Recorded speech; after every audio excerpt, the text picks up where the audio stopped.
Tokyo, Japan, it's 7 a.m. and the hospital ward is already busy. Nurses are checking vitals, patients are waking up, and in the hallway, something unexpected rolls by a robot calmly moving between rooms, carrying trays, supplies, and sometimes even medication. Meet the nurse robot. It doesn't wear scrubs. It doesn't speak unless it needs to, but it's quickly becoming a regular part of the medical staff in several hospitals across Tokyo.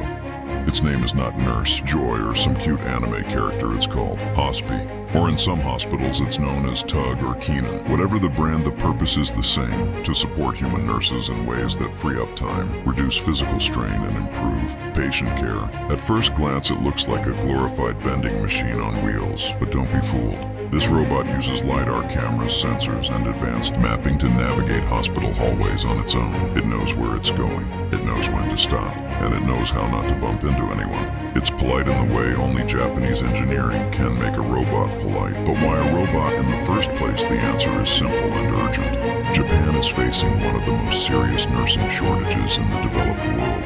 With a rapidly aging population and fewer young people entering the healthcare field, hospitals are under intense pressure. By 2030, Japan will need over 500,000 additional care workers just to keep up with demand. And in that gap, robots are stepping in not to replace nurses, but to support them. Hospi robots can work around the clock. They don't get tired. They don't get sick.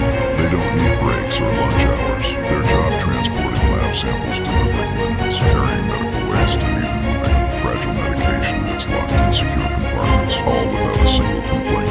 Human nurses, meanwhile, are freed up to do what robots can't provide: emotional care, make quick decisions, and comfort patients in crisis. You might think the patients would be uncomfortable with this new co-worker rolling through the ward, but the reality is different. Many patients actually enjoy the presence of the nurse robot.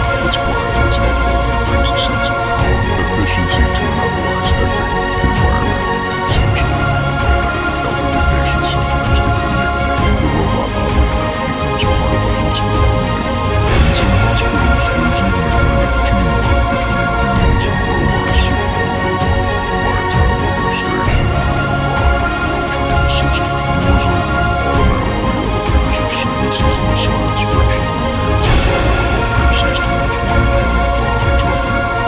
But let's not emphasize that these robots have limits. They can't respond to emergencies. They can't comfort a scared patient. They don't understand needs. They're tools, smart tools, yes, but still tools. That's an important distinction, and yet there's no denying their impact. Hospitals that use robots staff burnout, efficiency has improved, and patient wait times for non-clinical tasks have shortened.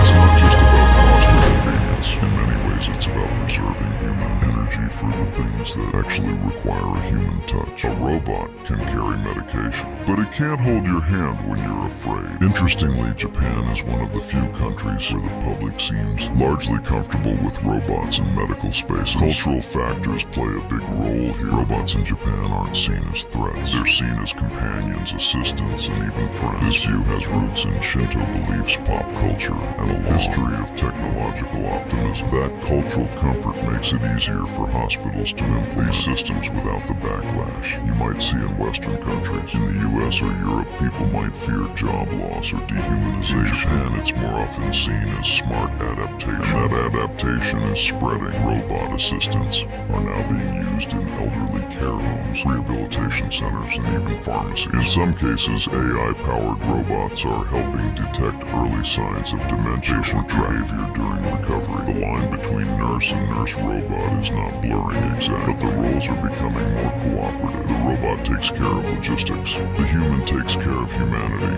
What we're witnessing isn't the replacement of humans. It's a redefinition of roles. It's healthcare 2.0 powered by robotics, guided by empathy. So the next time you imagine a nurse robot, don't think cold or sterile. Think practical, think purposeful, think of a machine that gives nurses back the time to be truly present with their patients. In the crowded hospitals of Tokyo, where every minute and every step matters, that kind of support isn't just helpful, it's essential. This is Project Nippon X, and the future of healthcare is already walking the halls.